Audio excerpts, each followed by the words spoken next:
मेरे प्यारे भाइयों और बहनों, हिमाचल प्रदेश के 53वें पूर्ण राज्यत्व दिवस की पूर्व संध्या पर मैं समस्त प्रदेश वासियों को हार्दिक शुभकामनाएं देता हूं। यह हम सभी के लिए गर्व और हर्ष का अवसर है। 25 जनवरी 1971 को इसी दिन तत्कालीन प्रधानमंत्री श्रीमती इंदिरा गांधी जी ने शिमला के ऐतिहासिक रिज पर भारी बर्फबारी के बीच हिमाचल प्रदेश को पूर्ण राज्य का दर्जा प्रदान किया था। उनके प्रयासों के फलस्वरूप हिमाचल प्रदेश भारत का 18वां राज्य बना। हिमाचल को पूर्ण राज्य का दर्जा दिलाने और विकास पथ पर आगे ले जाने के लिए हिमाचल निर्माता एवं प्रदेश के प्रथम मुख्यमंत्री स्वर्गीय डॉक्टर यशवंत सिंह परमार ने महत्वपूर्ण योगदान दिया। इस अवसर पर मैं उन्हें भावपूर्ण श्रद्धांजलि अर्पित करता हूं। 11 दिसंबर 2022 को हमारी सरकार ने शपथ ली और उसके बाद व्यवस्था परिवर्तन के लिए काम करना शुरू किया। साथियों, हिमाचल प्रदेश आर्थिक बदहाली के दौर से गुजर रहा है। पिछली भाजपा सरकार से वर्तमान सरकार को 75,000 करोड़ का कर्ज विरासत में मिला है, जबकि कर्मचारियों को एरियर के रूप में 4,430 करोड़ रुपया, पेंशनरों की देनदारी 5,226 करोड़ रुपया, कर्मचारियों और पेंशनों का डीए 1,000 करोड़ रुपया बकाया है। इसके अलावा पिछली सरकार ने अंतिम 9 महीनों में बिना बजट का प्रावधान किए 900 संस्थान खोले व अपग्रेड किए, जिससे प्रदेश पर 5,000 करोड़ रुपए का आर्थिक बोझ पड़ा। एनपीएस का लगभग 8,000 करोड़ रुपया केंद्र सरकार के पास फंसा है। इसके बावजूद प्रदेश सरकार ने पुरानी पेंशन देने का वादा पूरा किया है। इस निर्णय से राज्य के लगभग 1,36,000 एनपीएस कर्मचारियों को लाभ मिलेगा। पुरानी पेंशन देने का प्रदेश सरकार का यह कोई राजनीतिक फैसला नहीं है। हमारा इरादा है कि सरकारी अधिकारी कर्मचारियों के आत्मसम्मान की रक्षा हो तथा उन्हें सामाजिक सुरक्षा मिले, क्योंकि जिन्होंने प्रदेश की विकास की गाथा लिखी है, हम कर्मचारियों को, डीए और पेंशन भोगियों को उनके लाभ प्रदान करने के लिए वचनबद्ध है। सरकारी अधिकारियों और कर्मचारियों की प्रदेश के विकास में महत्वपूर्ण भूमिका रहती है। मैं सभी के बहुमूल्य योगदान की सराहना करता हूं। आज के इस शुभ अवसर पर मैं सभी सरकारी कर्मचारियों, भाइयों व बहनों से कहना चाहता हूं कि आप अंतिम पंक्ति में खड़े प्रत्येक पात्र व्यक्ति तक पहुंचे जिन्हें अभी तक सरकारी योजनाओं का लाभ नहीं मिला है। मैंने व्यक्तिगत जीवन में संघर्ष देखा है, इसलिए आम आदमी की समस्याओं से भली भांति परिचित हूं। उनकी समस्याओं को सुलझाने के लिए सरकार धरातल पर काम करेगी। कर्जे के भारी बोझ के बावजूद प्रदेश सरकार अपने सभी वादों को पूरा करने के लिए दृढ़ता के साथ काम कर रही है। इसके लिए कुछ कड़े फैसले लेने की आवश्यकता है। मैं आपको पूरा विश्वास दिलाता हूं कि आने वाले 4 वर्षों में हम प्रदेश की अर्थव्यवस्था को पटरी पर लाएंगे। इसमें आप सभी के सहयोग की आवश्यकता है। मैं कहना चाहता हूं कि वर्तमान सरकार अपने सभी वादों को पूरा करेगी। मैं कहता आया हूं कि हम सत्ता में सुख के लिए नहीं बल्कि व्यवस्था परिवर्तन के लिए आए हैं। व्यवस्था परिवर्तन रातों रात नहीं हो सकता। भ्रष्टाचार के प्रति वर्तमान सरकार की जीरो टॉलरेंस की नीति है। सत्ता संभालते ही हमने भ्रष्टाचार के खात्मे के लिए कदम उठाने आरंभ कर दिए हैं। परीक्षाओं के प्रश्न पत्र लीक होने के मामले में हिमाचल प्रदेश कर्मचारी चयन आयोग हमीरपुर का कामकाज निलंबित किया जा चुका है और हम योग्यता के आधार पर ही निष्पक्ष और पारदर्शी तरीके से चयन किया जाएगा। वर्तमान सरकार के गठन को अभी 44 दिन का समय ही हुआ है। हमने अपनी प्रतिबद्धता के अनुरूप कार्य करने का प्रयास किया है।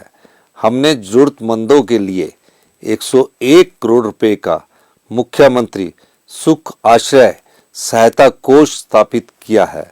सरकार ने यह कदम करुणा के लिए नहीं बल्कि उनका अधिकार प्रदान करने के लिए उठाया है। मैंने अपना पूरा वेतन और कांग्रेस के सभी विधायकों ने 1-1 लाख रुपया इस कोष में अंशदान किया है। IIT, AIIMS, IIM, IIIT, polytechnic, ITI, BSc nursing जैसे संस्थानों में दाखिला पाने वाले जरूरतमंद बच्चों की शिक्षा का पूरा खर्च सरकार उठाएगी। उन्हें जेब खर्च के रूप में 4,000 रुपया भी मासिक दिया जाएगा।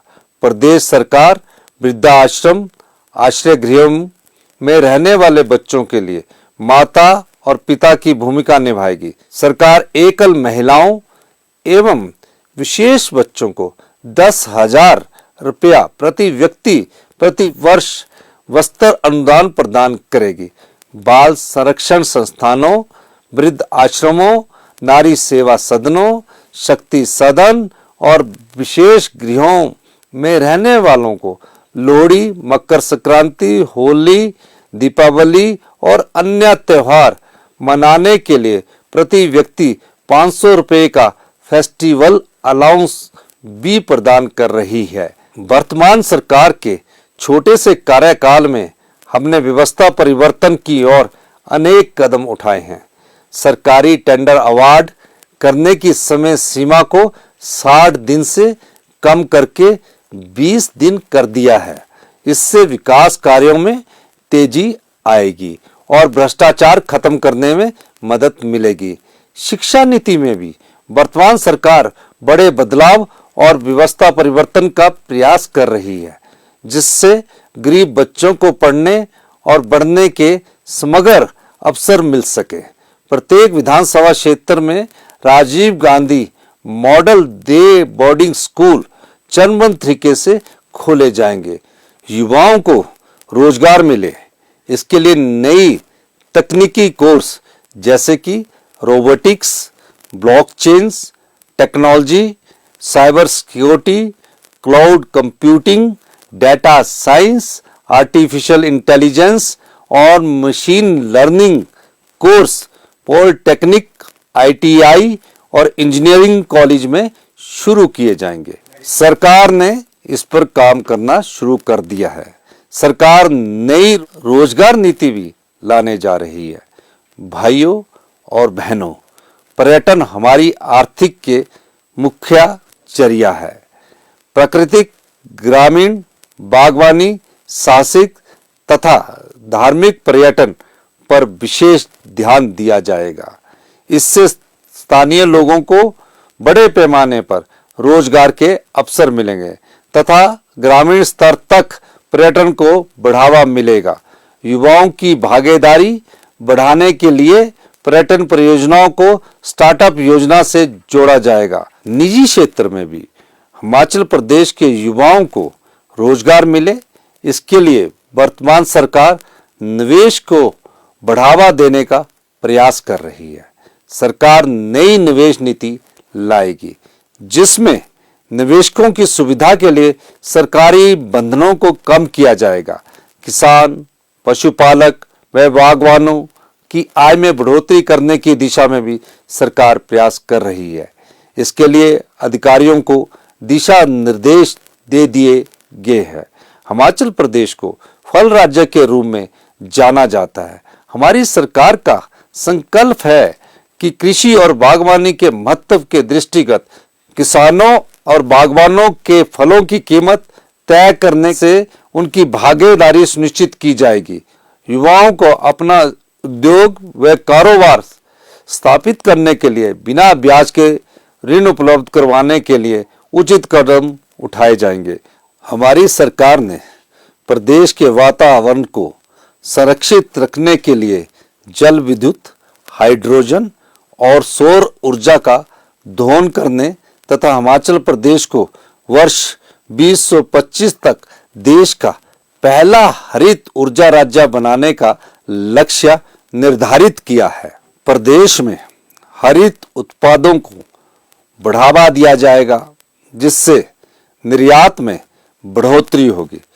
सरकार आगामी वित्तीय वर्ष में 500 मेगावाट तक की सौर परियोजनाएं स्थापित करेगी। प्रदेश सरकार ने राज्य में ग्रीन एनर्जी को बढ़ावा देने का निर्णय भी किया है। इसके लिए इलेक्ट्रिक वाहनों को प्रोत्साहन दिया जाएगा। प्रदेश सरकार ने इलेक्ट्रिकल वाहनों को चरणबद्ध तरीके से बढ़ावा देने का निर्णय किया है। प्रिय प्रदेशवासियों, प्रदेश के हेल्थ इंस्टीट्यूशंस में जनता को श्रेष्ठ स्वास्थ्य सुविधाएं उपलब्ध करवाई जाएगी, ताकि लोगों को अपने गंभीर रोगों के उपचार के लिए बाहरी राज्यों या प्राइवेट हॉस्पिटल्स का सहारा लेने की आवश्यकता नहीं रहे। आईजीएमसी, टांडा और हमीरपुर मेडिकल कॉलेज में रोबोटिक सर्जरी की सुविधा दी जाएगी। मेडिकल स्टाफ की भर्ती भी की जाएगी। मैं आशा करता हूं कि हमारी सरकार को आप सभी का सक्रिय तथा रचनात्मक सहयोग प्राप्त होगा, जिससे हमारे सुंदर प्रदेश में उन्नति और विकास का मार्ग प्रशस्त होगा। पूर्ण राज्यत्व के अवसर पर मैं एक बार पुनः आप सभी को शुभकामनाएं देता हूं तथा प्रदेश व आपके उज्जवल भविष्य की कामना करता हूं। मैं एक बार फिर दोहराना चाहता हूं, हम सत्ता के लिए नहीं बल्कि व्यवस्था परिवर्तन के लिए आए हैं, जिसमें आप सभी का सहयोग जरूरी है। जय हिंद, जय हिमाचल।